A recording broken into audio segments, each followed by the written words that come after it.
menginstruksikan atau memberikan suatu perintah buat masyarakat untuk berhenti makan nasi beras, sebenarnya tidak serta-merta harus singkong. Ketika tahun 1918 Sesepuh menganjurkan untuk beralih atau menunda yang namanya beras, dari situ juga mereka tidak langsung bahwa singkong lah yang terbaik buat masyarakat sendiri, tapi ada masa waktu selama kurang lebih 6 tahun untuk belajar. Mereka itu pernah mencoba anjeli, pernah mencoba talas, pernah mencoba jagung dan sebagainya, dan baru tahun 1924 ditemukan bahwa singkong yang cocok buat masyarakat sini. Tetapi karena ada falsafah dengan bahasa Sunda, kan bae teu boga sawah asal boga pare, teu boga pare asal boga beas, teu boga beas asal bisa nyangu, teu bisa nyangu asal bisa tuang, teu tuang asal kuat. Nah, tuang asal kuat ini diartikan oleh masyarakat bahwa yang namanya sumber kekuatan itu tidak hanya ada di padi, tapi semua. Karena prinsip masyarakat adat di Cirende, yang namanya makan itu bukan nasi, tetapi yang namanya makan adalah sumber kekuatan. Meskipun kami diketahui oleh banyak orang bahwa masyarakat Cirende adalah makanan pokoknya singkong, karena masyarakat sendiri apapun yang mereka makan adalah tetap sumber kekuatan.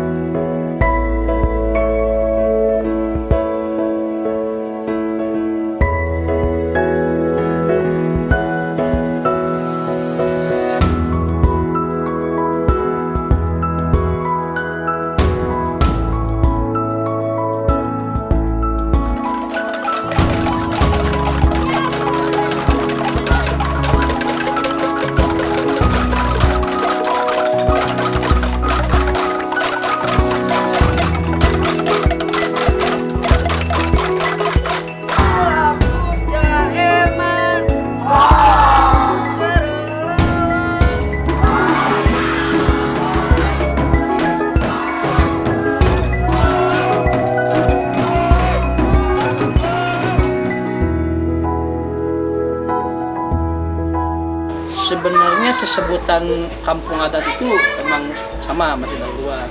Sebenarnya Cirende itu bukan kampung adat, tetapi kampung Cirende yang di dalamnya ada masyarakat adat. Jadi Cirende itu di dalamnya ada masyarakat, bukan kampung adat. Jadi kampung kalau misalnya adat apa, karena kami orang Sunda ya tentunya adat Sunda yang kita pelihara. Sebenarnya buat masyarakat adat sendiri tidak pernah mengakui dirinya sebagai penganut ajaran Sunda Wiwitan, tapi itu selalu muncul dari luar karena Cirende juga dulu pernah disebut ADS, agama Jawa Sunda, pernah, terus Mantraisme dan sebagainya. Kami lebih senang dengan masyarakat tradisi, masyarakat adat, masyarakat yang masih memegang teguh nilai leluhur atau disebut juga akur. Akur itu adat leluhur orang, gitu. Jadi adat tradisi, adat nenek moyang, hal seperti itu. Kalau misalkan ada bahasa-bahasa dari luar seperti sebutan Sunda Wiwitan dan sebagainya, ya kita juga terima, nggak ada salahnya. Karena kami di satu kelompokan bahwa masyarakat adat yang masih memegang teguh nilai Kasundaan, maka dikelompokkan bahwa ini adalah komunitas Sunda Wiwitan. Itu yang akan untuk kegiatan adatnya mungkin yang tahunan ada namanya suraan atau tutup tahun lembaran tahun. Itu tahun barunya orang Sunda.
budaya kita ini adalah budaya jati diri bangsa.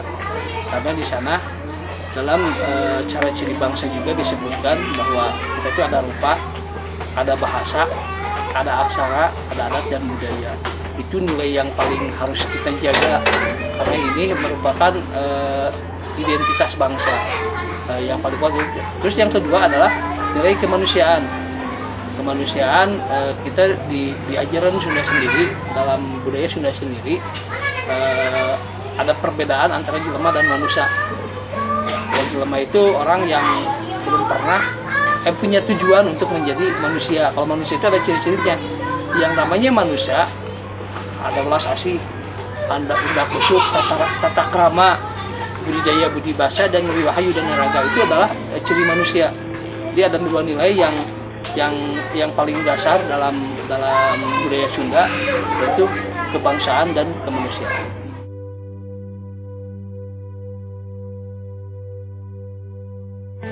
Di Cirende yang namanya toleransi atau saling menghargai itu dari dulu sudah diwariskan oleh leluhur. Contohnya dalam kegiatan kematian, dalam ada hal-hal yang ritual kematian, kami dalam satu komplek itu tidak dipisah mana masuk untuk pemakaman untuk masyarakat adat, mana pemakaman untuk yang muslim. Tapi kami disatukan dalam satu. Itu merupakan bentuk bahwa kita menjaga toleransi gitu, menjaga kebersamaan gitu. Terus dalam kegiatan gotong royong, dalam kegiatan upacara-upacara adat seperti di Surahan juga itu melibatkan semua masyarakat, tidak hanya masyarakat adat saja, semua terlibat di dalamnya. Terus ketika warga muslim ada misalkan perbaikan masjid dan sebagainya, kami juga bantu baik material maupun tenaga, kita juga bantu seperti itu. Jadi kegiatan itu tidak menghalangi untuk masyarakat berinteraksi, masyarakat beraktivitas. Kita emang bersatu karena kita merasa bahwa yang namanya budaya Sunda itu tidak hanya serta-merta milik masyarakat adat, tetapi milik orang Sunda, lepas mereka berkeyakinan apa. Dirkapindingan indung peting, tangara ngagayuh peteng, hilang kelangan kalangkan. Tinu iyuh Tanjung, tina cangkang mapayan berang, mugia rakyat Sunda, minda rupa makalangan deui, disarakan Banjar Karang Pamidangan. Mugia urang sadaya waluya, urang buka urajah pamuna. Wun amit sampurasun.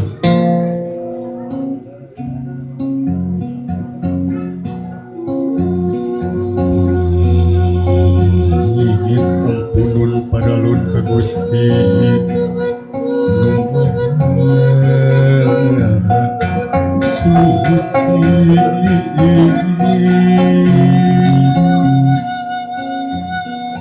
Neda papayuna para abdi-abdi seni,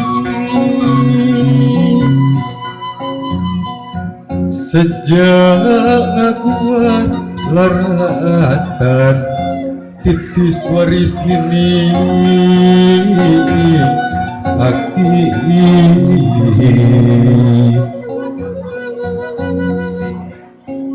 ngebuatkeun jalan laratan ketampian gesan mandi leuwih sifat tahunan leuwih mengeruncang diri anu sakiwari rek murung tujuh ngaliwat ka pajajaran bongan hayang pulang anting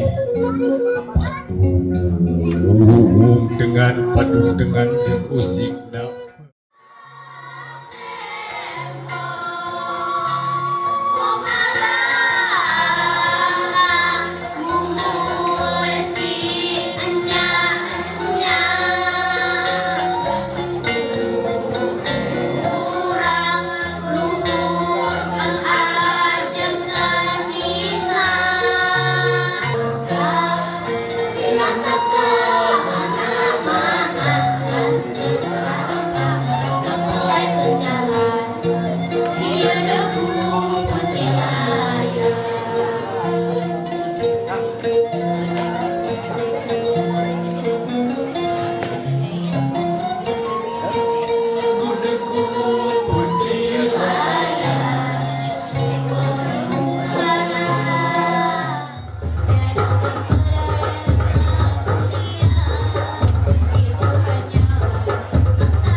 tempe ya. Kalau agamanya itu kita kalau agamanya kosong apa sekitar 10. Nah itu berimbas ke segala rupa, dari mulai akte anak, surat nikah, terus hal-hal lain yang berhubungan dengan syarat-syarat itu yang ada di pemerintah. Contohnya akte kelahiran anak. Kan sampai sekarang anak ini belum punya akte kelahiran karena kan nggak punya surat nikah. Ya memang agak menghambat gitu, agak menghambat, tampaknya itu menghambat karena ya itu kadang-kadang tidak punya surat nikah doang kan, jadi kan administrasi keseluruhan itu nggak tahu ini kok harus ada ini ya. Tapi ada solusinya gitu. Solusinya ya bilang segera ya kalau lah itu walaupun istilahnya apa tidak ada surat nikah tapi bikin kelahiran kan ini untuk sekolah, untuk pendidikan, cuma untuk pendidikan kita gampang sebetulnya, udah aja di administrasi masuk tapi tanpa ada surat nikah, jadi nantinya di situ tertera hasilnya lahir dari seorang ibu, jadi tidak punya bapak, bapaknya tidak dicantumkan itu, tapi berjalan.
Ya mudah-mudahan sih apa yang telah kami jalankan khususnya masyarakat adat juga menjadi tolak ukur buat masyarakat yang lain bahwa kita ini bangsa yang besar, bangsa yang mempunyai nilai budaya yang cukup luhur sebenarnya. Kalau sekarang kan secara umum kita lihat bahwa masyarakat kita khususnya generasi muda lebih digandrung mencintai budaya-budaya luar gitu. Tapi dengan kami yang selalu menjaga tradisi, menjalankan tradisi ini benar-benar menjadi suatu kekuatan atau suatu contoh buat mereka. Karena apa? Selama masyarakat adat eksis lagi, ketika reformasi ke sini kan masyarakat adat mulai terbuka untuk kegiatan-kegiatan upacara, hanya tidak di Cirebon aja, tapi hampir semua mereka udah melihatkan kebudayaan jati dirinya sendiri. Itu ada nilai positif yang dilakukan. Dulu kalau Akang jalan-jalan ke Bandung jarang orang lihat pakai plastik, jarang. Tapi sekarang secara tidak langsung mungkin juga mungkin mereka lihat tayangan di TV atau pernah lihat acara-acara adat berpakaian adat, akhirnya kan ada nilai positif, oh ini punya kita gitu. Itu jadi Akang punya harapan bukan berarti mengajak untuk berpakaian seperti enggak, karena masyarakat adat juga sendiri ada budaya ciri wanci cara mangsa. Kapan kita menggunakan pakaian adat tidak harus setiap hari gitu, tetapi mengingatkan mereka. Ya harapannya biar kita tahu bahwa kita ini suatu bangsa yang besar, punya budaya yang sangat luar biasa, yang sangat kaya. Ya siapa yang harus menjaga kalau bukan kita? Gitu. Terlepas sekali lagi untuk urusan keyakinan enggak urusan masing-masing, tetapi nilai-nilai kebangsaan yang menurut Akang sih bukan hanya Akang orang adat, tetapi kami yang selalu menjaga dari dulu sampai sekarang.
Damar Sewu adalah acara serah terima obor dengan tujuan ulah pamerem obor yang bermakna untuk menjaga silaturahmi tetap terjalin. Acara berlangsung sampai malam hari yang ditutup oleh pagelaran wayang. Acara berlangsung sampai malam hari yang ditutup oleh pagelaran wayang. Selain pertunjukan dari masyarakat adat, masyarakat umum pun ikut memeriahkan pertunjukan budaya ini. Ya. Lalu dilanjut oleh pertunjukan yang dimainkan oleh anak-anak, yaitu oray-orayan yang diiringi sebuah alunan angklung indung.